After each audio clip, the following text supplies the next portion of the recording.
श्री राम कथा रस के रसिक महानुभाव और भक्तिमती देवियों, आइए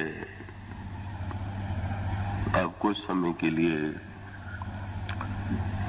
एकाग्र और शांत चित्त से धनुष यज्ञ की जो भूमिका कल प्रस्तुत की गई थी उसके आगे आज विचार करें। आप जितने एकाग्र और तन्मय रह करके सुनेंगे, आपको समझने में और रसानुभूति में दोनों में सरलता हो।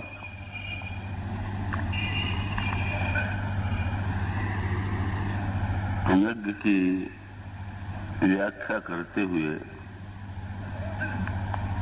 कल यज्ञ के तात्विक रूप की चर्चा की गई थी। बहिरंग दृष्टि से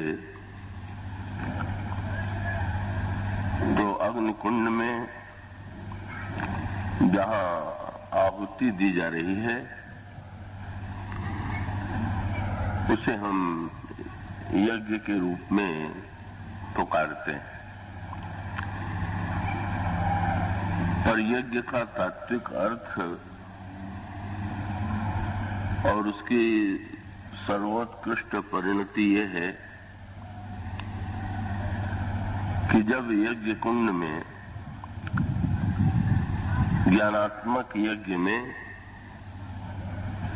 हम अपनी अहमता और ममता इनकी आहुति दे दें। मैं और मेरेपन की आहुति दे देना ही यज्ञ की सच्चे अर्थों में पूर्णता है। ये जिन देवियों के साथ बच्चे आए हुए हैं, और मैं तो वस्तुतः अगर केवल अग्निकुंड में आहुति देने का नाम यज्ञ होता तो फिर महाराज श्री जनक का जो धनुष यज्ञ था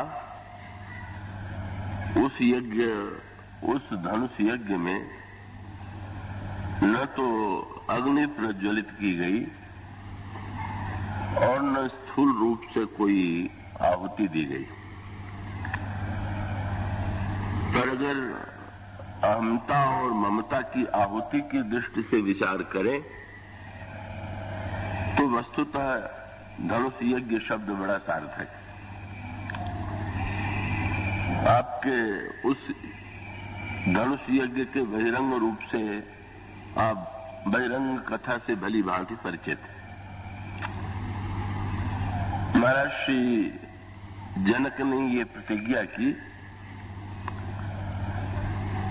कि शंकर जी के इस प्रख्यात धनुष को का जो व्यक्ति तोड़ेगा उसी को मैं अपनी कन्या सीता का अर्पण करूंगा। महाराज श्री जनक के द्वारा ये की जाने वाली प्रतिज्ञा बहिरंग दृष्टि से बड़ी अटपटी प्रतीत होती है, और वो अटपटी इस दृष्टि से प्रतीत होती है कि किसी व्यक्ति के प्राचीन काल में भी जब स्वयंवर की परंपरा थी और जहां पर वर के योग्यता की परीक्षा ली जाती थी, तो उसका तो साधारण नियम यही है कि योद्धा या वीर का कौशल ये है कि वो लक्ष्य भेद कर सके। तो जैसे महाभारत में कथा आती है, महाराज श्री द्रुपद ने अपनी कन्या द्रौपदी के लिए स्वयंवर सभा का आयोजन किया,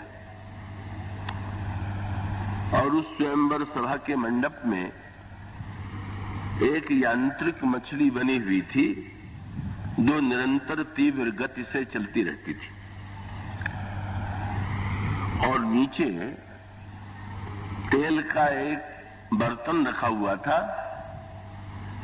जिसमें उस मछली का प्रतिबिंब दिखाई देता था। वहीं पास में धनुष और बाण रखा हुआ था, और महाराज श्री द्रुपद ने ये कसौटी बनाई थी कि बिना ऊपर देखे केवल कड़ाह में मछली का प्रतिबिंब देख करके उस मछली के नेत्र को जो भेद देने में समर्थ होगा, वही व्यक्ति मेरी कन्या द्रौपदी को प्राप्त करने में सक्षम होगा। महाराज श्री द्रुपद की ये परीक्षा बड़ी स्वाभाविक थी, और इसी परीक्षा में अंत में अर्जुन ने सफलता प्राप्त की, और उन्होंने उस चंचल मछली को, उसके नेत्र को बिना ऊपर देखे नीचे ही दृष्टि रख करके प्रतिबिंब देख करके उसकी आंखों में बाण चला करके उसको भेद दिया, और महाराज श्री द्रुपद ने अपनी कन्या द्रौपदी अर्जुन को अर्पित की। तो महाभारत की ये कथा बड़ी स्वाभाविक प्रतीत होती है, पर महाराज श्री जनक ने जो प्रतिज्ञा की वो उतनी ही विचित्र और अटपटी थी, और इसी अटपटेपन का परिचय तब सामने आता है जब धनुष टूटने के बाद परशुराम जी आते हैं। और परशुराम जी महाराज जनक से जब पूछते हैं कि इस धनुष को किसने तोड़ा, तो ऐसा पूछते हुए वे महाराज श्री जनक के लिए एक बड़े कठोर शब्द का प्रयोग करते हैं, और वो कठोर शब्द है, कहू जड़ जनक धनुष के ही तोड़ा। अरे मूर्ख जनक, ये बता कि इस धनुष को किसने तोड़ा। तो धनुष तोड़ने वाले के विषय में पूछना का इसमें तो कोई आपत्ति नहीं, पर जिससे पूछा जा रहा है उसको जड़ और मूर्ख की उपाधि दे करके पूछने के पीछे परशुराम की भावना क्या थी। परशुराम जी ये कहना चाहते थे कि धनुष तोड़ने वाले ने तो बहुत बड़ा अपराध किया ही है, पर तोड़ने वाले के मूल में ये जो धनुष तोड़ने का कार्य संपन्न हुआ है, इसके मूल में तुम्हारी जड़ता और तुम्हारी मूर्खता। तुमने यदि ये प्रतिज्ञा न की होती कि धनुष तोड़ने वाले को मैं अपनी कन्या दूंगा, तो कोई व्यक्ति धनुष तोड़ने की चेष्टा न करता। तुम इतने बड़े मूर्ख हो कि विश्व के इतिहास में किसी व्यक्ति ने आज तक ये प्रतिज्ञा नहीं की, किसी योद्धा के योग्यता की परीक्षा धनुष को तोड़ना नहीं है, धनुष को चलाना है। किसी वस्तु को तोड़ देने में कला नहीं है, उसका सदुपयोग करने में कला है। और धनुष का उपयोग तो यही है कि उस पर बाण रख करके लक्ष्य का भेद किया जाए। ऐसी स्थिति में अगर तुम्हें अपनी कन्या के लिए योग्य वर की आवश्यकता थी, तो तुम्हारा कर्तव्य ये था कि तुम ये प्रतिज्ञा करते कि जो शंकर जी के धनुष के द्वारा लक्ष्य भेद करेगा उसे मैं अपनी कन्या दूंगा। और अगर उस धनुष का प्रयोग लक्ष्य भेद में किया गया होता तो मुझे कोई आपत्ति न होती, पर तुमने धनुष तोड़ने की प्रतिज्ञा, और ये प्रतिज्ञा तो हर दृष्टि से तुम्हारी जड़ता का प्रमाण है। परशुराम जी का संकेत इस ओर था कि भगवान शंकर के द्वारा इस धनुष को पाने के बाद तुम न जाने कितने वर्षों से धनुष की पूजा कर रहे थे, और इस तरह से जब किसी मूर्ति की या किसी चिन्ह की व्यक्ति पूजा करता है तो वो तो निरंतर इस बात के लिए सावधान रहता है कि जिस मूर्ति की वो पूजा करता है वो कहीं टूट न जाए। मूर्ति को लोग कितना संभाल करके पूजा करते हैं, मूर्ति खंडित न हो जाए इसकी कितनी चिंता करते हैं। परशुराम जी का तात्पर्य यह था कि जिस धनुष की तुमने इतने दिनों तक पूजा की, तो उसी धनुष को तुमने तोड़वा दिया। क्या ये तुम्हारी मूर्खता और जड़ता नहीं? तो परशुराम जी के क्रोध की बात को अगर अलग करके देखें तो ये प्रश्न होना स्वाभाविक है कि इस प्रतिज्ञा का उद्देश्य क्या था। और महाराज श्री का जो प्रतिज्ञा जनक ने की, इसके पीछे उसका रहस्य क्या है और उसके पीछे यज्ञ की कौन सी भावना है। तो सबसे पहले एक संकेत मैं आपके सामने करूंगा। भगवान श्री राम के चरित्र में आपको धनुष के साथ 4 वस्तुएं मिलेंगी। धनुष को चलाना, धनुष को खींचना, धनुष को तोड़ना और सबके अंत में धनुष को छोड़ना। आप चारों प्रसंगों पर दृष्टि डालें। जब विश्वामित्र भगवान श्री राम को अपनी यज्ञ रक्षा के लिए लेकर के जा रहे थे, उस समय सबसे पहले ताड़का आती है। सुनी ताड़का क्रोध करिधाई, और तब विश्वामित्र जी ने भगवान श्री राम से कहा कि राघवेंद्र, धनुष पर बाण रखो और बाण के द्वारा इस ताड़का का वध करो।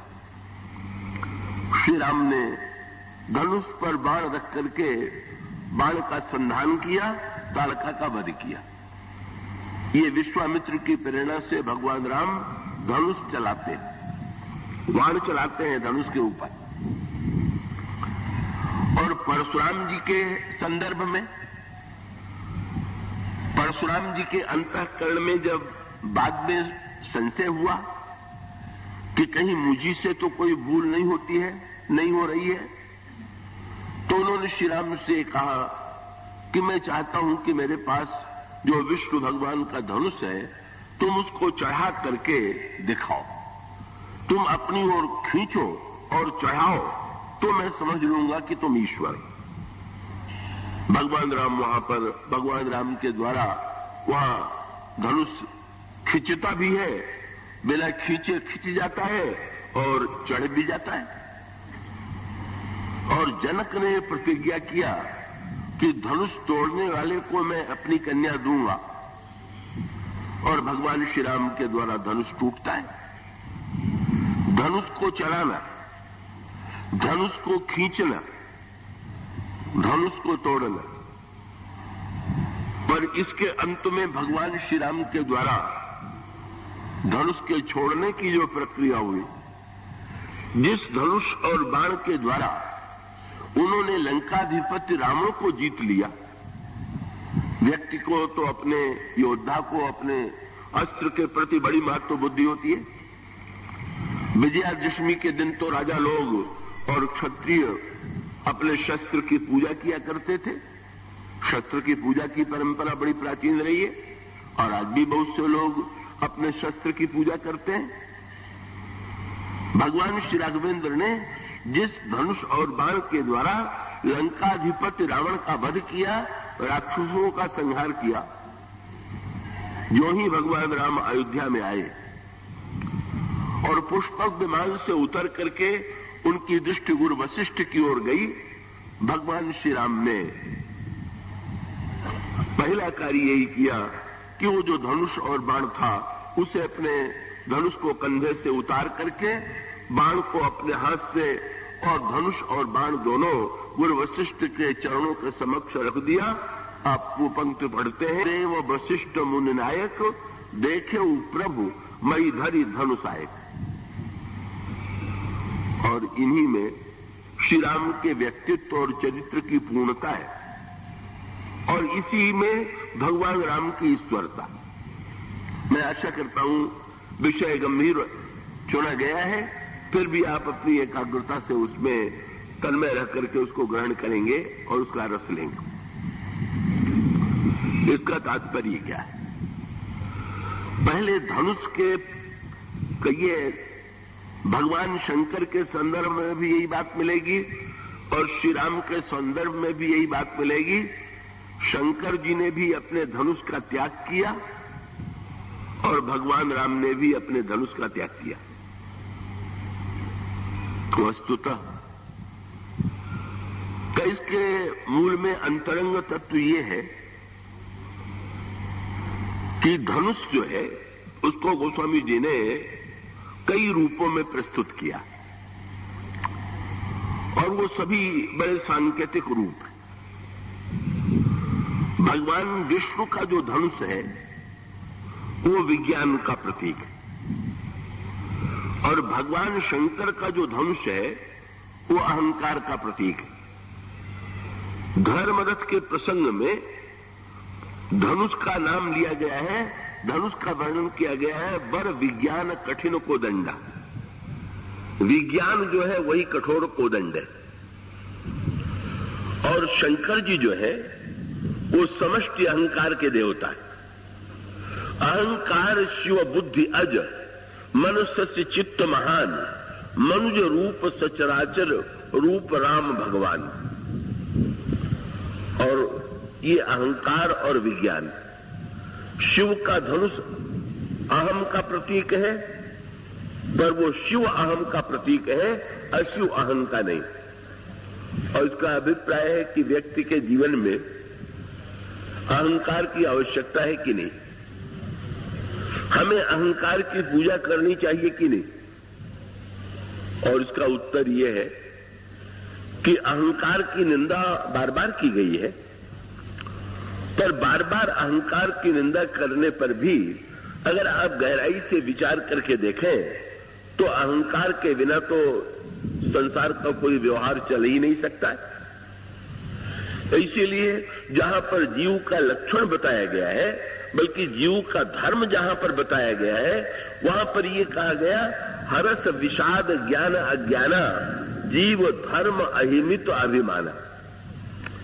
अभिमान तो जीव का धर्म है और सारे व्यवहार का जो संचालन होता है वो मैं के द्वारा होता है। लेकिन इस मैं की निंदा क्यों की जाती है? इस मैं की पूजा यहां पर बस प्रारंभ में ही कृपा करके एक सूत्र समझ लें कि शंकर के धनुष की पूजा भी होनी चाहिए और शंकर जी का धनुष टूटना भी चाहिए। और इसका अर्थ क्या है कि अहंकार, उस अहंकार में भी कई भेद हैं, कई प्रकार के अहंकार। अगर तीन गुणों की दृष्टि से देखें तो एक अहंकार जिसे हम कहेंगे तमोगुणी अहंकार, दूसरा अहंकार है रजोगुणी अहंकार और तीसरा अहंकार है सात्विक अहंकार। तो तमोमय अहंकार जो है, जो दूसरों को कष्ट दे करके अपने को बड़ा बनाना चाहे, वो तमोमय अहंकारी है।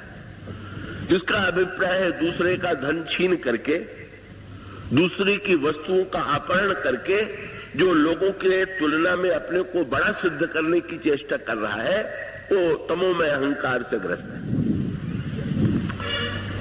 और रजोगुणी अहंकार का तात्पर्य यह है कि सत्ता के द्वारा, धन के द्वारा जो अपने आप को दूसरों की तुलना में श्रेष्ठ सिद्ध कर रहा है, वो रजोगुणी अहंकारी है।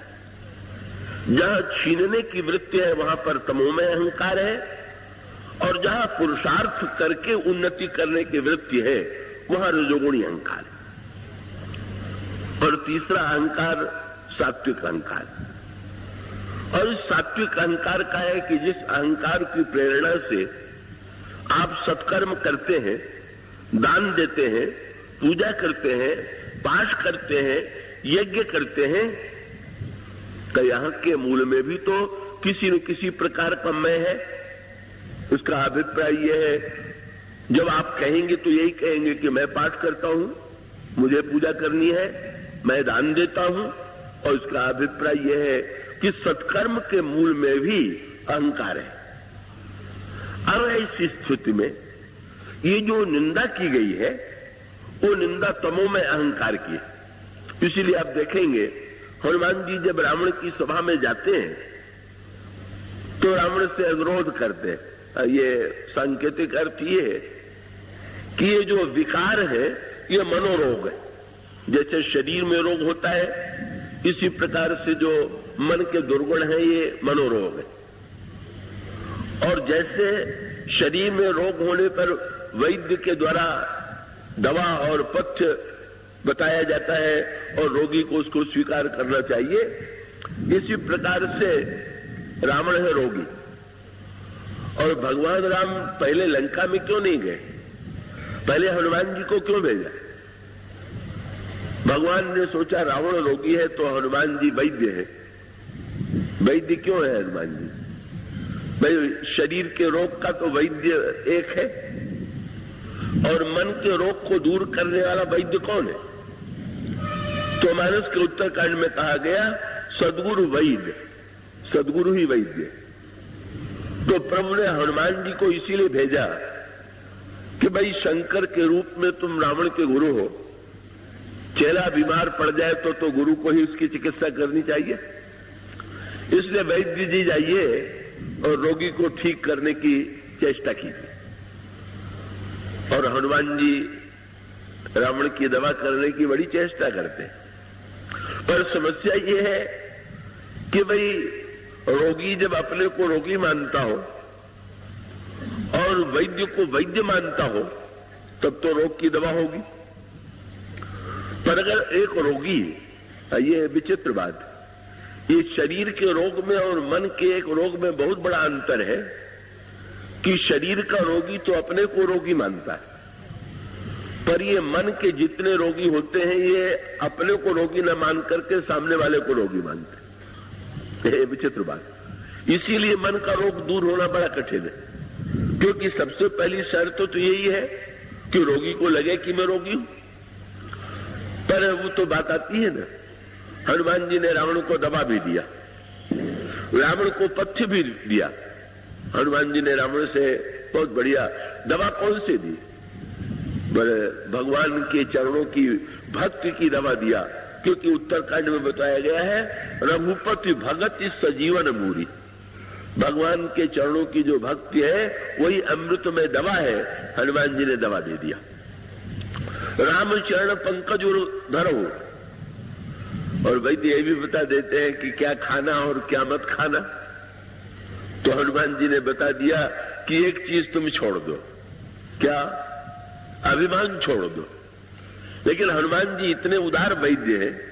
हाँ, कई वैद्य तो इतना कठिन पथ्य बता देते हैं कि रोगी सुन के घबरा जाए। अगर कोई वैद्य आकर के सारी वस्तुओं को ही छोड़ने के लिए कह दे तो रोगी शायद उसकी बात से सहमत न हो। हनुमान जी चाहते तो रावण से कह सकते थे कि तुम पूरा अभिमान छोड़ दो, पर बड़े उदार वैद्य, भगवान के भक्ति की दवा का सेवन करो और साथ साथ इतना मेरी बात मान लो।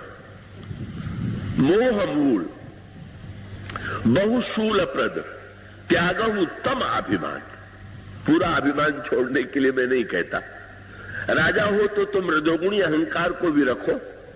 तुम पुलस्त मुनि के पौत्र हो, तुम तपस्वी और पंडित भी रह चुके हो, तुम सात्विक अहंकार भी जीवन में बनाए रखो, पर कम से कम दूसरों को पीड़ित करने वाला, दूसरों को मिटाने की वृत्ति वाली जो तुम्हारी अभिमान की वृत्ति है तुम इसको छोड़ दो। इसका अभिप्राय यह है कि प्रारंभ में सबसे पहले व्यक्ति को उस अहंकार को छोड़ देना चाहिए जो अहंकार दूसरों को कष्ट पहुंचाने में, दूसरों को पीड़ा पहुंचाने में आनंद का अनुभव करता है। पर रावण का जैसा रोगी वो तो विचित्र ही है। क्या ये तो हो सकता है कि वैद्य जो है नाड़ी देख करके उसको पता चल जाए कि रोगी कितने दिन बचेगा, मरेगा कि जिएगा। पर यहां तो वैद्य और रोगी का जो संवाद है वो तो बिल्कुल उल्टा। हनुमान जी ने वैद्य के रूप में दवा बताई, तमो में अहंकार छोड़ने के लिए कहा और रोगी पर क्या प्रतिक्रिया पड़ी? खूब हंसने लगा। रोगी को तो रोना चाहिए, पर ये ऐसा रोगी है कि जो हंस रहा है, और उससे भी बड़ी बात क्या? हनुमान जी से कह दिया, बोला बिहसी महाअभिमानी, मिला हमही कपि गुरु बड़ ज्ञानी। ओ, आप आए हैं गुरु बन करके मुझे समझाने उपदेश दे रहे, और जानते हो क्या होने वाला है? क्या? मृत्यु निकट आई खलतुल, तुम मरने ही वाले हो। जब रोगी वैद्य से ही कहने लगे कि तुम मरने ही वाले हो, तो फिर वो रोगी तो किस स्थिति में पहुंचा हुआ है? वैद्य वह हनुमान जी ने जो ही सुना समझ गए, और प्रभु ने भेज तो दिया, पर ये रोगी तो असाध्य रोगी है। ये तो वैद्य की ही मृत्यु की बात कर रहा है। हनुमान जी ने कहा कि हाँ, मृत्यु तो होगी, पर उल्टा हो ही कहा हनुमान। अब मृत्यु तो रोगी की होती है, वैद्य की क्यों होने लगी? तो मृत्यु तो होगी, पर वस्तु तो तुम्हारी ही होगी। इसका सांकेतिक अर्थ ही है कि भाई अभिमान के बिना तो कोई व्यक्ति होता ही नहीं है, पर उस अभिमान में जो बुराइयां हैं, उन बुराइयों से धीरे धीरे हम अपने आप को बचाने की चेष्टा करें। हम पहले तमो में अहंकार को छोड़ें, दूसरों को पीड़ा पहुंचाने वाले आनंद को छोड़ें, और उसके बाद तमो में अहंकार का परित्याग करके हम रजोगुणी अहंकार स्वीकार करें।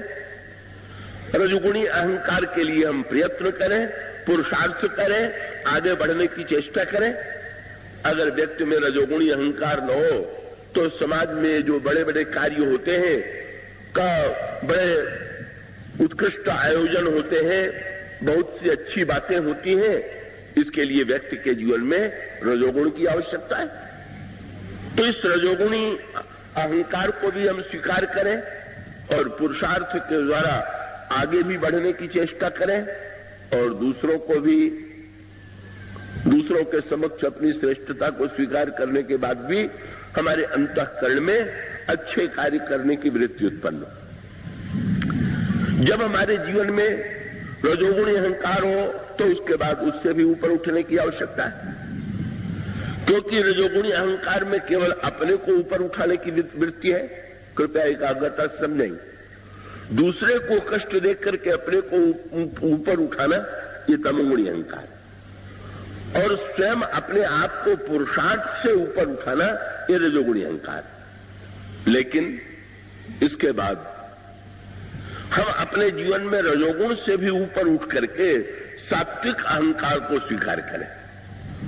और सात्विक अहंकार का अभिप्राय है कि जिस अहंकार में लोकोपकार है, दान है, सत्कर्म है, नाना प्रकार की लोक कल्याणकारी प्रवृत्ति है, उसके द्वारा भी व्यक्ति को प्रशंसा मिलती है। जब आप अच्छा काम करते हैं तो लोग प्रशंसा करते हुए कहते हैं बड़े उदार है, बड़े दानी है, बड़े पुण्यात्मा है, बड़े धर्मात्मा है, उसमें अहम की तृप्ति होती है। लेकिन कम से कम इस प्रकार का जो अहम होता है उसके द्वारा व्यक्ति अच्छे कार्य तो करता है। तो भाई रजोगुणी अहंकार से उठ करके सतोगुणी तमोगुणी अहंकार से उठ करके रजोगुणी अहंकार में आवे, और फिर रजोगुणी अहंकार से भी ऊपर उठ करके सात्विक अहंकार को जीवन में स्वीकार करें। किंतु अंत में सात्विक अहंकार को पहले तो सात्विक अहंकार के व्यक्ति बड़ा बड़ा त्याग करता है, मैं ऐसा कर सकता हूं, ऐसा वाक्य जब व्यक्ति बोलता है तो इसका अर्थ ये है कि भाई अगर मेरे अंतःकरण में सात्विक अहंकार है और उस सात्विक अहंकार के द्वारा हम श्रेष्ठ कार्य करते हैं तो अहंकार जो है वो भी अपेक्षित है। ये जो परशुराम जी का जीवन है, परशुराम जी के जीवन में इसी सात्विक अहंकार को स्वीकार किया गया। उनके मन में व्यक्तिगत रूप से राज्य की कोई कामना नहीं, किसी भोग की कोई कामना नहीं, पर उनके मन में एक सात्विक गर्व है, मैं ब्राह्मण हूं और क्षत्रियों ने यदि अन्याय किया है तो उस अन्याय को मिटाना ये हमारा कर्तव्य है। और उस सात्विक अहंकार के द्वारा उन्होंने अन्याय के विरुद्ध संघर्ष किया और अन्याय को मिटाने के लिए जिन्हें उन्होंने अन्यायी माना उन्हें दंडित करने की चेष्टा किया। किंतु याद रखिए, सात्विक अहंकार से भी अंत में व्यक्ति को ऊपर उठना हो। पहले हम रजोगुणी और तमोगुणी अहंकार छोड़ करके सात्विक अहंकार की पूजा करें, पर सात्विक अहंकार भी अंत में कहीं न कहीं जाकर के ये जो सात्विक अहंकार है वो भी त्याग करने नहीं योग्य। पर उसके त्याग करने की पद्धति क्या है? अब जरा भगवान शंकर के चरित्र पर विचार कीजिए। देखिए, परशुराम जी जब बिगड़े कि जनक अगर तुझे परीक्षा लेनी थी तो धनुष चलवा के देखना चाहिए कि तोड़वा करके। तो जनक जी के मन में एक बात आई, पर वो जानते थे कि परशुराम जी तो इतने आवेश में है कि वो तो कोई बात सुनने की स्थिति में नहीं।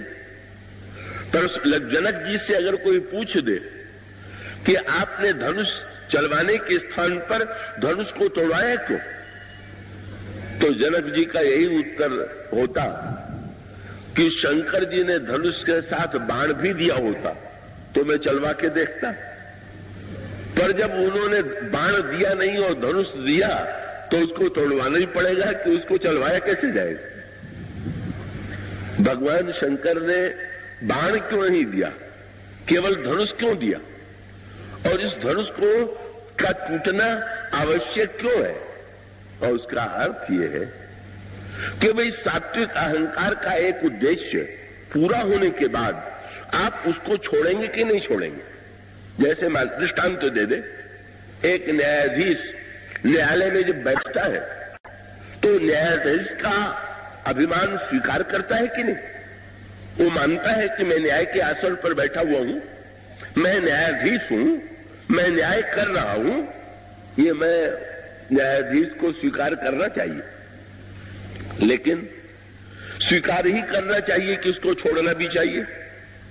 और उसका उत्तर यही है कि न्यायाधीश अगर न्यायाधीश मान करके और न्याय का अभिमान लेकर के न्याय करे तो प्रशंसनीय, पर जब वहां से लौट करके घर में आवे तो न्यायाधीश को बाहर कचहरी में ही छोड़ के आवे, कहीं पत्नी के सामने भी न्यायाधीश बनकर के बात न करने लगे, बेटे से बात करते समय भी मैं न्यायाधीश हूं, कई लोगों को यही रोग लग जाता है कि वो हर समय जो व्यवहार एक जो वस्तु मिली हुई है उसको इतना अपने आप में लाद लेते हैं कि वो उसको, अरे भाई किसी वस्तु को बोझ उठाना ये तो पड़ता ही है, पर उतारना भी तो चाहिए। किसी वस्तु को आप दिन रात लादे रहेंगे तो कितनी बड़ी थकान आपके मस्तिष्क पर होगी। इसी प्रकार से किसी पद का अभिमान भी व्यक्ति लाद लेगा और वो पत्नी से भी न्यायाधीश के समान व्यवहार करने लगे, बच्चे से भी न्यायाधीश के समान व्यवहार करने लगे, मित्र से भी न्यायाधीश के समान व्यवहार करने लगे, तो उसका न्यायाधीशत्व जो है वो अभिशाप बन जाएगा। इसलिए सात्विक अभिमान को उतने देर के लिए स्वीकार कीजिए जितने देर उपयोगी है, और उसके बाद स्वयं को उससे अलग किए बिना आपको आनंद नहीं मिलेगा। देखिए ना, हम लोग दिन में कितने कपड़े पहनते, कितना ठाट बाट बनाते कर्म करने के लिए, लेकिन रात्रि में जब विश्राम करना चाहते हैं तो अपने आप को उस बोझ से हल्का कर देते हैं। और उसका अभिप्राय है कर्म करते हुए आप सात्विक अभिमान स्वीकार करें, पर उसके बाद अगर विश्राम पाना चाहे तो जरा ये जो कोट ओट है, ये जो कपड़े पड़े हैं, जरा इनको उतार करके बस आनंद से फिर का उतना शरीर कड़ा रख के मत चलिए जैसे सड़क पर चलते हैं, पलंग पर आप जाते हैं तो अपने हाथ पैर को कितना ढीला कर देते हैं। इसका अभिप्राय ये है कि भाई ये क्रिया जिसको जीवन में नहीं आती दिन भर बनाइए और रात को बिगाड़िए। क्यों?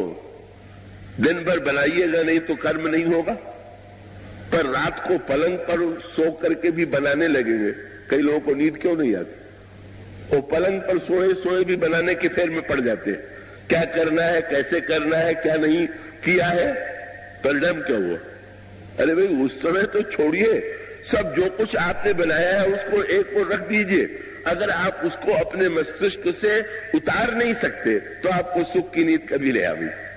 तो भाई सात्विक अहंकार जो है सत्कर्म करने की प्रेरणा तो देता है, पर सात्विक अहंकार से सच्चा विश्राम तो नहीं मिल सकता। और इसलिए उस विश्राम के लिए भगवान शंकर के चरित्र में तत्व आया। इस धनुष का उन्होंने कितना बड़ा सदुपयोग किया, और वो सदुपयोग क्या था? एक त्रिपुरासुर नाम का दैत्य था, बड़ी अनोखी कथा आई। और उसके पास एक ऐसा विमान था जो निरंतर आकाश में चक्कर काटता रहता था, और उस विमान में 3 नगर बने हुए थे, एक सोने का, एक चांदी का और एक लोहे का। और उसने ये वरदान पा लिया था कि वो एक बाण के द्वारा जो तीनों नगरों को एक साथ जला देगा तभी उसकी मृत्यु होगी। होता यह था कि उस त्रिपुरासुर से लड़ने की चेष्टा बहुतों ने किया, पर होता यह था कि कभी अगर त्रिपुरासुर सोने के नगर में हुआ और उस पर बाण चलाया गया तो चांदी के नगर में चला जाता था, चांदी के नगर में हुआ और बाण चलाया गया तो लोहे के नगर में चला जाता था। परिणाम होता था कि ये एक नगर से दूसरे नगर में चक्कर काटता रहता था और इसकी मृत्यु नहीं होती थी। और तब भगवान शंकर से देवताओं ने आकर के प्रार्थना किया कि महाराज इस त्रिपुरासुर का संहार तो आप ही कीजिए। और तब भगवान शंकर के लिए ये धनुष बनाया गया। भगवान शंकर के लिए जो धनुष और बाण बनाया गया, पुराणों में उसका बड़ा तात्विक वर्णन है, किन साधनों के द्वारा धनुष बनाया गया और किन साधनों के द्वारा बाण बनाया गया। और वो धनुष और बाण शंकर जी को दिया गया। भगवान शंकर ने इस धनुष पर बाण रख करके एक साथ वो सोने, चांदी और लोहे, इन तीनों के नगरों को जला दिया। त्रिपुरासुर का संहार हो गया।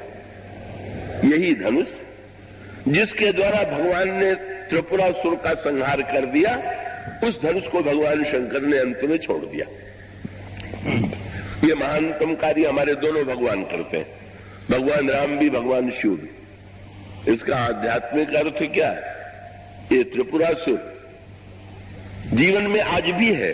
शंकर जी ने कल स्वयं लोक कल्याण के लिए जिस स्थूल त्रिपुरासुर का वध किया था, आध्यात्मिक अर्थों में ये जो हमारे और आपका मन है, यही त्रिपुरासुर है। और ये त्रिपुरासुर के 3 नगर हैं, काम, क्रोध और लोभ। एक लोभ वाला नगर जो है वो सोने का नगर है, काम वाला नगर जो है वो चांदी वाला नगर है, और क्रोध वाला नगर ये लोहे वाला नगर है। और मन तीनों में चक्कर काटता रहता है। और इसके लिए आवश्यकता है धनुष की। सात्विक अभिमान का धनुष बनाइए और साधन का बाण, साधन करते हुए जो दिव्य बाण है, किसका अभिप्राय है? मन को जीतने के लिए ऐसा दिव्य, चाहे आप योगी हैं तो योग के माध्यम से, भक्त हैं तो भक्ति के माध्यम से, ज्ञानी हैं तो विचार के माध्यम से मन की सत्ता को जीतने और मिटाने की चेष्टा कीजिए। भगवान शंकर के द्वारा ये कार्य पूरा हुआ। पर पूरा होने के बाद इस धनुष को शंकर जी ने छोड़ क्यों दिया? किसी ने तुलसीदास जी से पूछ दिया कि धनुष तो इतनी सरलता से, या तो लगता था कि टूटना ही नहीं जानता, और श्री राम के हाथों में पहुंचा तो ऐसे टूट गया कि लगता है कि जैसे रंच मात्र इसको तोड़ने में कोई परिश्रम पड़ा ही नहीं। उसका उत्तर तुलसीदास जी ने दिया कि भाई ये तो धनुष जो था वो शंकर जी का चेला था, और जैसे गुरु शिष्य को जो पाठ पढ़ाता है, शिष्य उस पाठ को दोहरा दे तो गुरु को बड़ी प्रसन्नता होती। तो इस चेले को शंकर जी ने एक पाठ दिया। पाठ दिया क्यों? जब धनुष से त्रिपुरासुर को भगवान शंकर ने मार दिया तो चारों ओर शंकर जी की जय होने लगी। पर धनुष ने शंकर जी को थोड़ा सा प्रेम भरा उलाहना दिया। उन्होंने कहा, महाराज त्रिपुरासुर मर गया, आपने बड़ा संसार का कल्याण कीजिए, कल्याण किया, लेकिन मेरे मन में एक संदेह है। क्या आप मुक्ति के देवता हैं कि बंधन के देवता? तो उन्होंने कहा, संसार कहता है कि शंकर जी जो है मुक्ति देने वाले। तो धनुष ने कहा कि संसार को मुक्ति देते होंगे, पर मुझको तो बांधते हैं आप। और अभी जब आप लड़ रहे थे तब भी आपने डोरी से कस के मुझे बांधा। हाँ, धनुष पर डोरी जो है, धनुष को झुका करके डोरी कस के जब तक बांधी न जाए तब तक बाण चलाए कैसे जाएगा? तो महाराज सबको मुक्ति आप देते हैं, मुझे बांधते हैं, मेरी मुक्ति जो है वो कभी होगी कि नहीं होगी? शंकर जी ने मुस्कुरा करके कहा, बेटा जब तक रहोगे तब तक बनोगे जरूर, बस यही उत्तर है। जब तक मैं है, चाहे जितना बढ़िया मैं हो, तब तक बंधन भी जरूर है। कहा उस बंधन से बच नहीं सकता। उन्होंने कह दिया, जब तक ये मैं समाप्त नहीं होगा तब तक व्यक्ति बंधन से मुक्त नहीं होगा। तो महाराज आप क्या करेंगे? भगवान शंकर ने कहा, मैं तो तुम्हारा त्याग कर देता हूं, और देखना महाराज जनक के पास तुम रहना और तुम प्रतीक्षा करना। जब भगवान राम आवे और तुम्हें उठा करके तोड़ना चाहे तो तुम टूट जाना, और जो ही टूट जाओगे तो ही बंधना छूट जाएगा। धनुष ने पाठ याद कर लिया। लेकिन धनुष ने शंकर जी से एक बात पूछी, महाराज अगर तोड़ने से ही मुक्ति मिलती है तो आप ही तोड़ दीजिए ना। शंकर जी ने कहा, नहीं मैं छोड़ूंगा और राम तोड़ेंगे। क्यों? बोले भक्त का काम केवल अभिमान छोड़ना है, अभिमान को तोड़ना तो केवल ईश्वर के बस की बात है और किसी के बस में नहीं। हाँ, इसका अभिप्राय है कि जब भगवान बड़ी कृपा करे तब अभिमान समाप्त हो। सब कुछ आप समाप्त कर लीजिए, अभिमान आप छोड़ने की चेष्टा तो कर सकते हैं कि आप अधिक से अधिक नम्रता का व्यवहार करें, अभिमान की भाषा न बोलें, अभिमान का व्यवहार न करें। पर यह अभिमान तो ऐसा चक्कर काटने वाला है, ऐसे नए नए रूप बना करके आता है कि ये तो घूम फिर करके जब देखिए तो ये अपने रूप को वर्णन कर देता है। वो आपने लघु गाथा सुनी होगी। दो मित्र थे, एक मित्र से मिलने के लिए नगर में गया। जिस समय पहुंचा उस समय वो मित्र किसी तीसरे मित्र के पास मिलने के लिए जा रहे थे, और जो मित्र आया था उसके कपड़े मैले हो गए थे। तो मित्र ने तुरंत कहा कि तुम भी मेरे साथ मेरे कपड़े पहन लो और चलो, और अपने पेटी से कपड़े निकाल के दे दिए, बिल्कुल नए कपड़े। और मित्र बड़ा प्रसन्न हुआ कि मित्र मुझसे कितना प्रेम करता है कि स्वयं तो धुले कपड़े पहने हुए हैं और मुझे नए कपड़े पहना दिया। और दोनों मित्र जब तीसरे मित्र के पास पहुंचे तो तीसरे मित्र की दृष्टि जो है बार बार नए आए हुए मित्र के कपड़ों पर जाने लगी। तो जिस व्यक्ति ने कपड़े दिए थे उसने परिचय कराते हुए कहा कि ये मित्र मेरे हैं पर ये कपड़ा मेरा। बड़ा उस व्यक्ति को क्षोभ हुआ कि उदारता तो इतनी दिखाई कि कपड़ा दे दिया, लेकिन ये कहे बिना नहीं रहे कि ये कपड़ा मेरा है। तो फिर जब वहां से निकले तो उन्होंने कहा कि ये तो आपको शोभा नहीं देता, ये कहने की आवश्यकता क्या है कि ये कपड़ा मेरा था। उसने कहा मुझसे भूल हो गई, अब मैं ऐसी भूल नहीं करूंगा। चौथे मित्र के पास पहुंचे, उसका भी ध्यान कपड़े की ओर जाने लगा, तो कह दिया है कि ये मेरे मित्र है पर ये कपड़ा मेरा नहीं। तो भी वही अर्थ हुआ, ये कपड़ा बीच में ला देने की बात क्या है? कपड़ा मेरा नहीं है। फिर वही कपड़े की ओर ध्यान केंद्रित कर दिया। फिर याद दिलाया कि इस तरह से भी तो घूम फिर करके कपड़े के बारे में ये कहना कि मेरा नहीं है, जो कोई पहने हुए है वो पहने हुए है, ये कह करके ही संदेह पैदा होता है कि नहीं कपड़ा तो इन्हीं का है, पर ये संकोच बस अपना नहीं कह रहे। और तब उसने निर्णय किया कि नहीं, अब ऐसी भूल नहीं करेंगे। और जब 5वें मित्र के यहां गया तो परिचय देते हुए कहा कि ये मेरे मित्र हैं, पर कपड़े के विषय में मैं कुछ नहीं कहूंगा।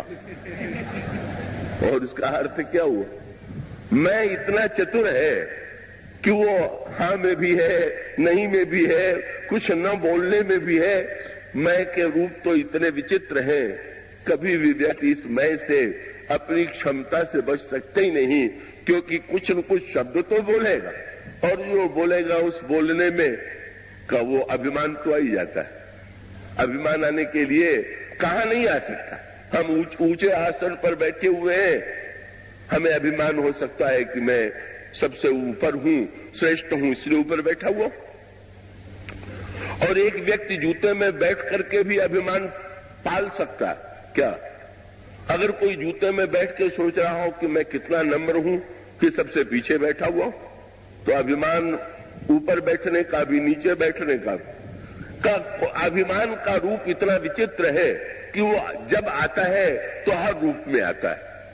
इस अभिमान से मुक्ति जो है वो व्यक्ति के अपने पुरुषार्थ की, अपने क्षमता से आप काम, क्रोध, लोभ इन बुराइयों को साधन के द्वारा जीतिए, सत्कर्म के द्वारा जीतिए, पर अंत में भगवान से प्रार्थना कीजिए, प्रभु सब कुछ भले ही मैं जीत लूं प्रयत्न और पुरुषार्थ से, पर अभिमान तो जब आप ही कृपा करके जीव का मिटावे तो ही मिटता।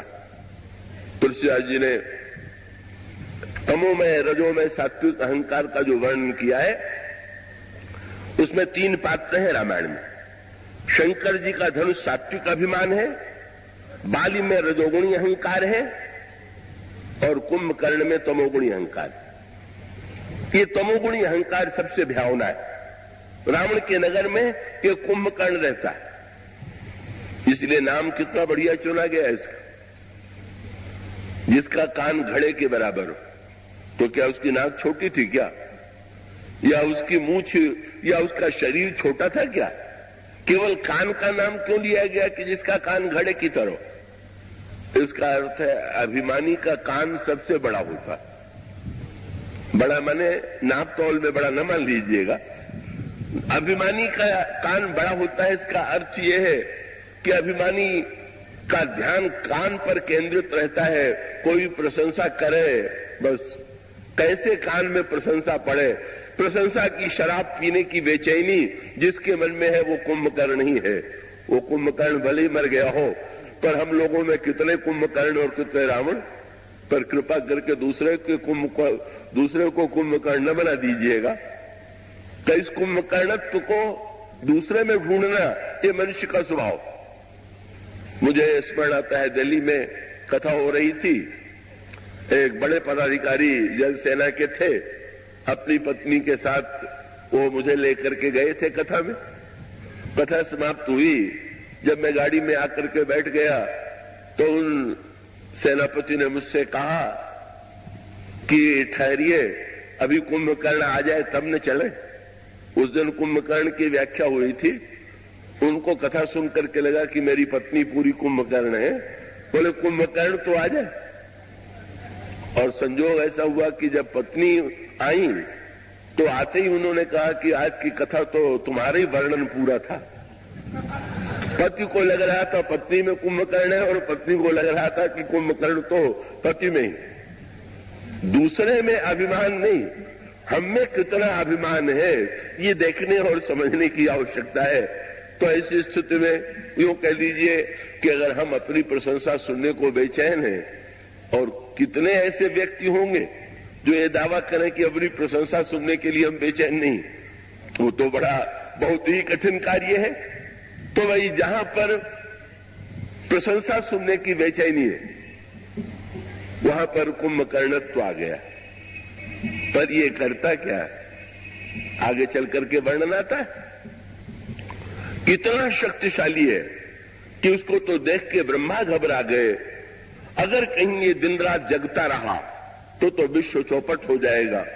कुंभकर्ण पहले वरदान मांगने वाला था, 6 महीने जागे और 1 दिन सोए। सरस्वती जी ने बुद्धि बदल दिया। कुंभकर्ण ने कहा 6 महीने सोए और एक दिन जागे।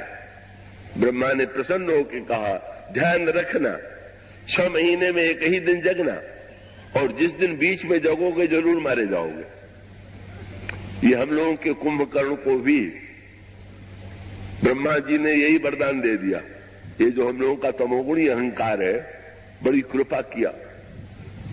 इतनी शांति से इतने लोग बैठे हुए हैं, जीवन में हजारों व्यक्ति शांति से अगर मिल रहे हैं, जुल रहे हैं, बात कर रहे हैं, तो आप समझ लीजिए कि जरूर कुंभकर्ण सो रहा होगा, तभी शांति है।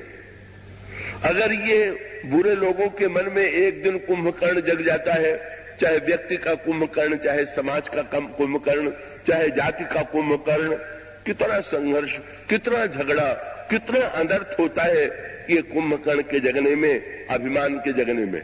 कोई अभिमान जग जाए, मैं बड़ा हूं, मैं बड़ा श्रेष्ठ हूं, मैं धनी हूं, मैं बुद्धिमान हूं, मैं इस जाति वाला हूं, मैं ये इस तरह का व्यक्ति हूं, ये मैं जिस दिन जगता है उस दिन झगड़े प्रारंभ हो जाते। ब्रह्मा ने वरदान दे दिया था, सो, और एक दिन जगने में भी इतना अनर्थ होता था कि विश्व उठा करके जब जगता था तो खाना ही खाना प्रारंभ कर देता है। दूसरे को खा करके जो अपना पेट भरे, वही अभिमान का कुंभकर्ण है। सो कुंभकर्ण तो सो रहा था। रावण बेचैन हो गया, हमारी सेना तो मरी जा रही है, अब कुंभकर्ण को जगाना चाहिए। और उसने बिना मतलब 20 समय में कुंभकर्ण को जगा दिया। यह है संकेत। ब्रह्मा ने कृपा करके सुला दिया था और रावण ने जगा दिया। रावण मूर्तिमान मोह है, ब्रह्मा बुद्धि के देवता है। बुद्धि के देवता की जब कृपा होती है तो हमारा अभिमान सो जाता है, और जब मोह हमारे हृदय में आता है तो हमारे अभिमान को जगा देता है। बिना सोचे समझे किस समय अभिमान जगने का भी एक समय हो तो कोई बात नहीं है, पर चाहे जिस समय बिना किसी कारण के ही अभिमान जग जाए, अनवसर में जग जाए, वो तो बहुत बुरी बात है। और रावण ने कुंभकर्ण को जगा दिया, और जगने के बाद फिर एक लंबा प्रसंग है, और उस लंबे प्रसंग की अंतिम परिणति होती है कि पहले तो रावण को कुंभकर्ण ने फटकार दिया, खूब फटकारा। कुंभकर्ण ने रावण से कहा, जगदम्बा हरि आने के सठ चाहसी कल्याण। अरे दुष्ट रावण, तू जगदम्बा सीता का हरण करके कल्याण चाहता है? याद रखिए, पूरे रामायण में अगर रावण के लिए किसी ने सबसे कठोर शब्द का प्रयोग किया है रावण के परिवार और लंका के रहने वालों में, तो वो कुंभकर्ण। विभीषण शूर्पणखा भी फटकारती है, पर उतने कठोर शब्द नहीं। और विभीषण ने तो चरण पकड़ करके रावण को समझाने की चेष्टा किया, लेकिन कुंभकर्ण ने तो रावण को दुष्ट कह करके भी पुकार दिया। लेकिन इतनी विचित्र बात, विभीषण जी ने चरण पकड़ करके मनाया तो भी रावण ने उनको लात मार के निकाल दिया, और कुंभकर्ण ने दुष्ट कह करके फटकार दिया। तब तो रावण को लात मार करके कुंभकर्ण को भी निकाल देना चाहिए, पर ना, मोह जो है वो अभिमान पर कैसे प्रहार करेगा, उसको कैसे छोड़ेगा, उसको कैसे निकालेगा? रावण तो छोड़ने में अभिमान को समर्थ ही नहीं है। विभीषण के रूप में वो एक सद्भाव संपन्न सद्विचार को छोड़ने में समर्थ है, पर अभिमान को छोड़ने की क्षमता रावण में नहीं। और रावण पंडित भी है क्या? उसने मन में गणित कर लिया। विभीषण ने कहा और अंत में वही किया, मुझे छोड़ करके राम के पास चला गया। पर कुंभकर्ण चाहे मुझे जितना उपदेश दे, पर लड़ेगा मेरी ही ओर से। ये भी एक कसौटी है क्या कि हम बातें बहुत बढ़िया करें, पर लड़ना हो तो रावण की ओर से लड़े, तो हमारी बात बढ़िया होने का कारण तो क्या हुआ? हम बात दूसरे की निंदा करें, आलोचना करें, दूसरे को दुष्ट कहें, और सब कुछ करने के बाद हमारे आचरण में उसी का समर्थन दिखाई दे, तो वस्तुतः हमारे कथन का तो कोई मूल्य नहीं है। इसलिए रावण को उपदेश ही नहीं दिया कुंभकर्ण ने। कुंभकर्ण तो राम रूप नेत्र बंद कर लिया और भगवान राम के रूप में डूब गया। जब लिखा तुलसीदास जी ने कि राम के रूप में डूब गया, तो किसी ने कहा महाराज तब तो बहुत ऊंचा। गोस्वामी जी ने तुरंत एक शब्द चुन दिया व्यंग्य, क्या? राम रूप गुण सुमिरत मगन भयउ क्षण एक। बस एक क्षण के लिए, समय बहुत बढ़िया बात। अच्छे विचार में कौन ऐसा नहीं है कि जो एक क्षण के लिए न डूब जाता हो। ध्यान में भी डूब जाते हैं, पूजा में भी डूब जाते हैं, बढ़िया कबात करने में भी डूब जाते हैं, पर क्षण भर डूब जाना ही जीवन की पूर्णता नहीं है। एक क्षण डूबे और 23 घंटे और बाकी शेष क्षण तक उतने घंटे तक हम दूसरी वस्तु में डूबे रहे। रावण ने डुबाने का प्रबंध कर लिया। किसी ने कहा ये तो राम के रूप में डूब गए, तो रावण ने कहा अब राम के रूप से निकलेंगे तो डूबने, इनको डुबाने के लिए और भी ले आओ। क्या लाओ? राम रूप गुण सुमिरत मगन भयउ क्षण एक। रावण मांगे कोटि घट मद और महिष अनेक। भय से और शराब ले आइए। अब राम के रूप में तो बहुत डूबे, पर जरा शराब में भी तो डूब ले। ये अभिमान को चाहिए कोई न कोई डूबने की वस्तु। शराब चाहिए, वो शराब हर तरह की हो सकती है। धन की सुरा हो सकती है, पद की शराब हो सकती है, पांडित्य की सुरा हो सकती है। उस सुरा को पी करके कुछ क्षणों के लिए हम भगवान की याद करें और बाकी समय में हम किसी न किसी वस्तु की सुरा पी लें, अपने को अभिमानी बना लें। यही कुंभकर्ण की वृत्ति है, यही अभिमान का लक्षण है। और परिणाम क्या हुआ? जब कुंभकर्ण से रावण ने पूछा, गर्जना करने लगा शराब पी करके, महिष खाई कर मदरा पाना, गर्जा बजरा घास समाना। जब गर्जने लगा तो कुंभकर्ण से रावण ने मुस्कुरा के पूछा, कितनी सेना लेके लड़ने जाइएगा? कुंभकर्ण हंसने लगा, सेना लेकर के तुम लोग लड़ते हो, हम अकेले लड़ते। ये अहंकार कहता है कि और बुराइयां मिल के लड़े तो सफल होती, पर मैं अकेले ही आ जाऊं तो सबका सत्यानाश कर दूं। इसलिए उसने कह दिया मुझे कुछ नहीं चाहिए, कोई सहायक नहीं चाहिए। दूसरे गोस्वामी जी ने कहा कि कुंभकर्ण जो था वो अकेला जो है चला दुर्गतज सेन न संगा। नहीं आवश्यकता है किले की, नहीं आवश्यकता है सेना की, हम अकेले। और उसको अकेले आते देख करके बंदर तो खा गए धोखा। क्या बोले? आज तक लंका वाले बड़ी संख्या में आते थे, ये पहला मूर्ख आ रहा है जो अकेले चला रहा।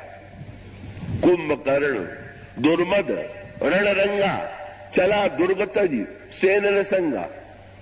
और बानरों ने जब देखा तो पहले तो उनका नियम था कि कोई जब योद्धा आता था तो भगवान राम बताते थे कि इसको कौन मारेगा, लक्ष्मण जी मारेंगे कि अंगद मारेंगे कि हनुमान जी मारेंगे, कौन आक्रमण करेगा, किधर से आक्रमण करेगा, ये उसको बताया जाता था।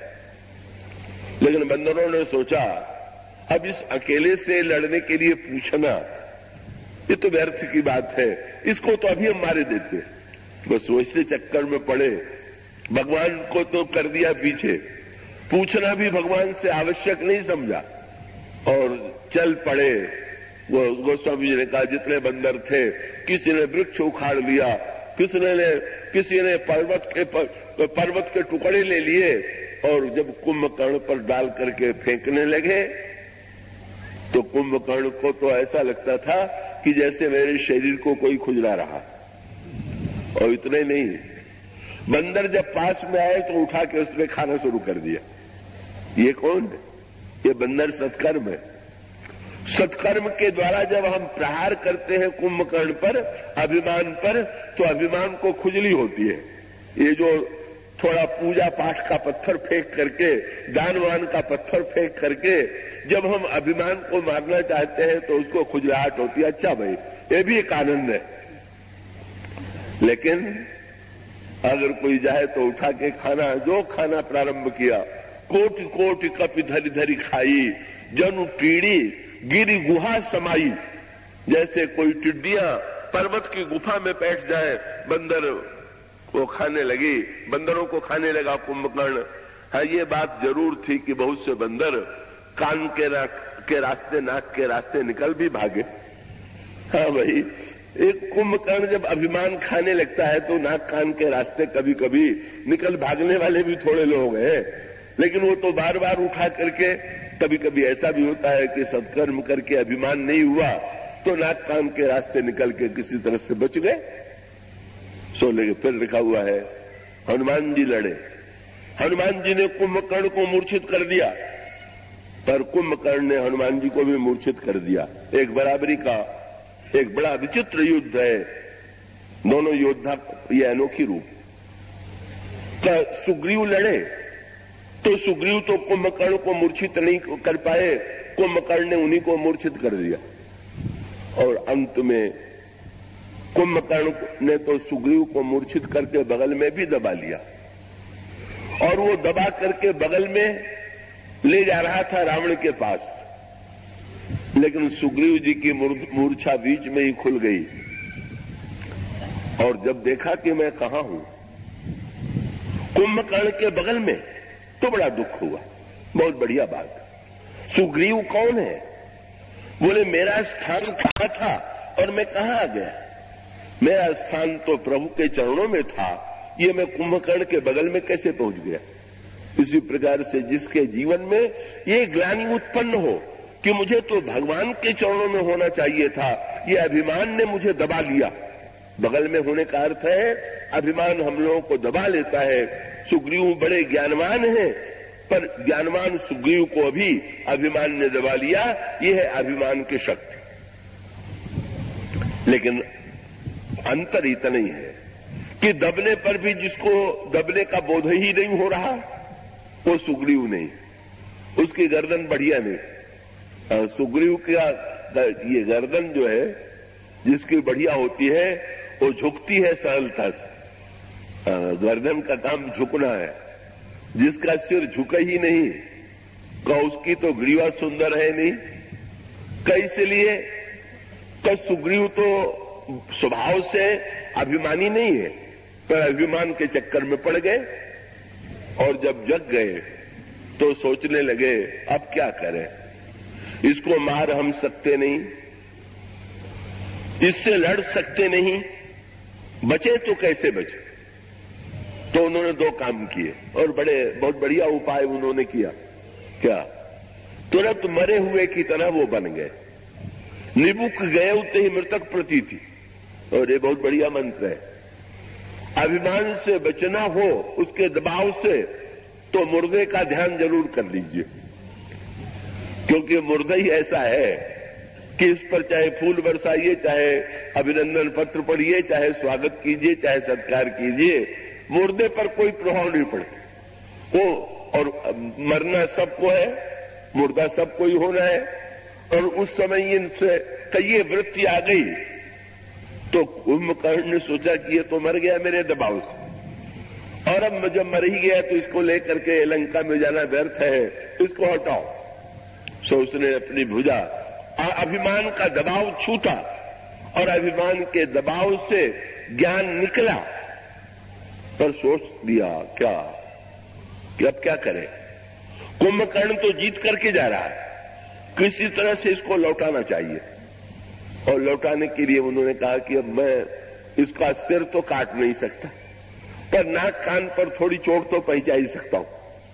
सो बंदर तो थे ही, उछले और दसनन काटी नासिका काना, कुंभकर्ण की नाक काट दिया।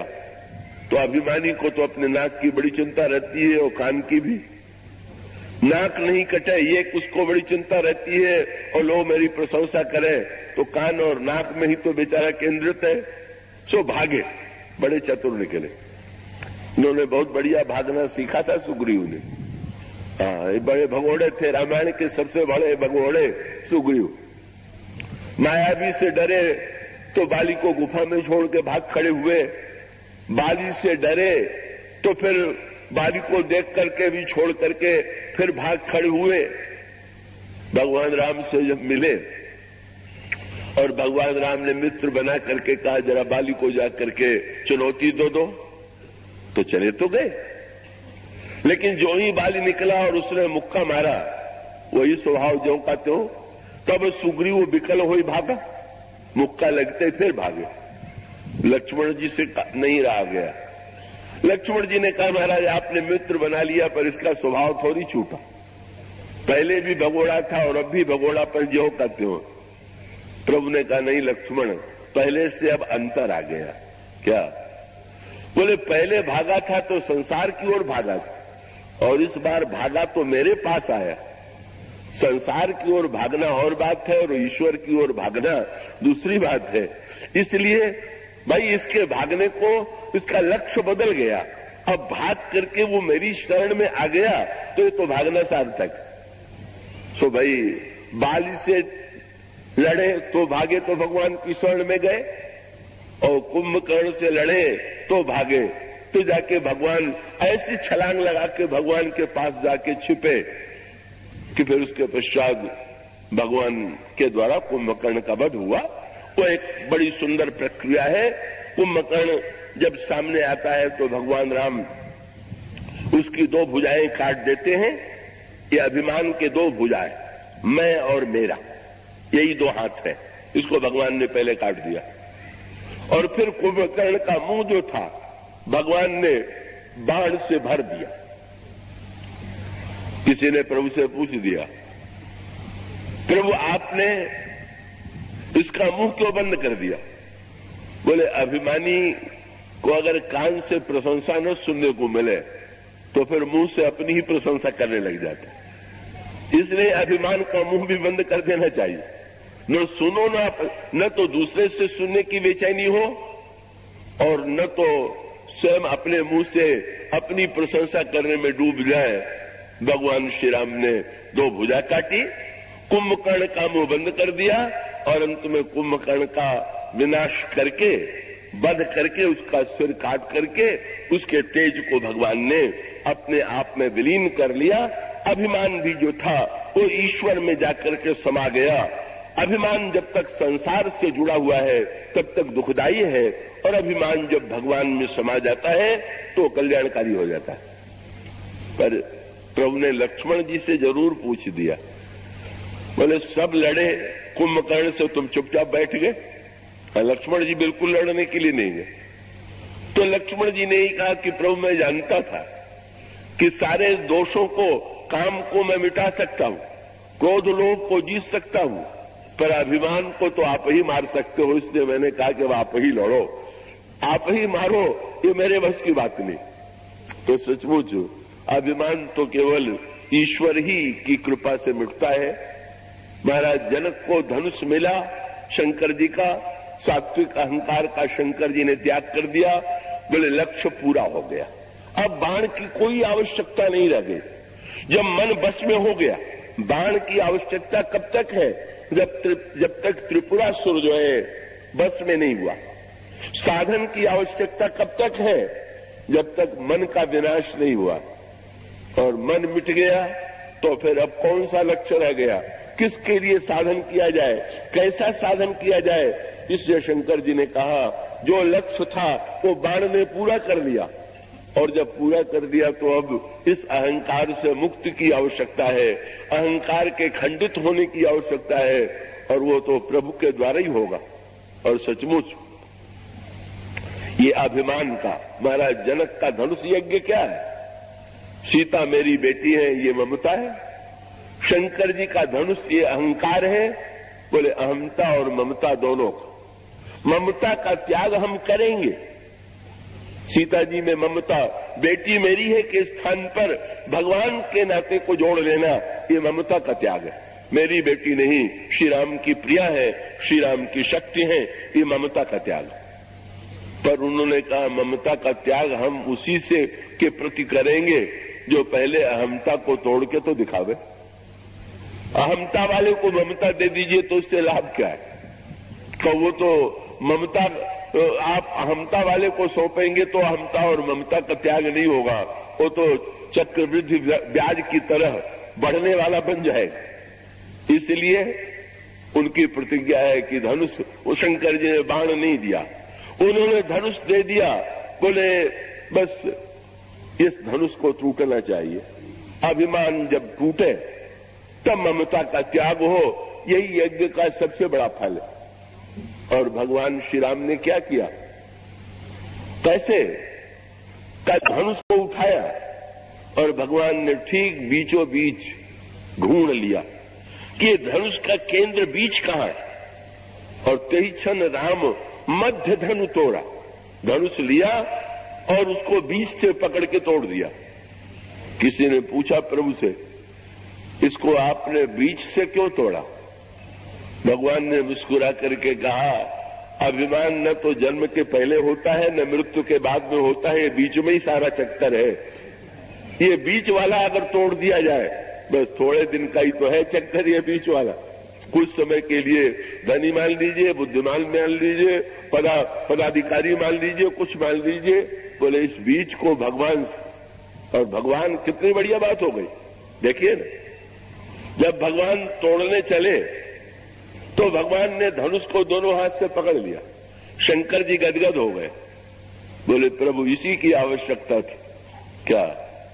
ये जीव बेचारे का प्रारंभ भी उसके हाथ में नहीं, कहां जन्म होगा, कैसे जन्म होगा, ये भी ईश्वर के हाथ, और अंत भी हमारे आपके हाथ में नहीं है।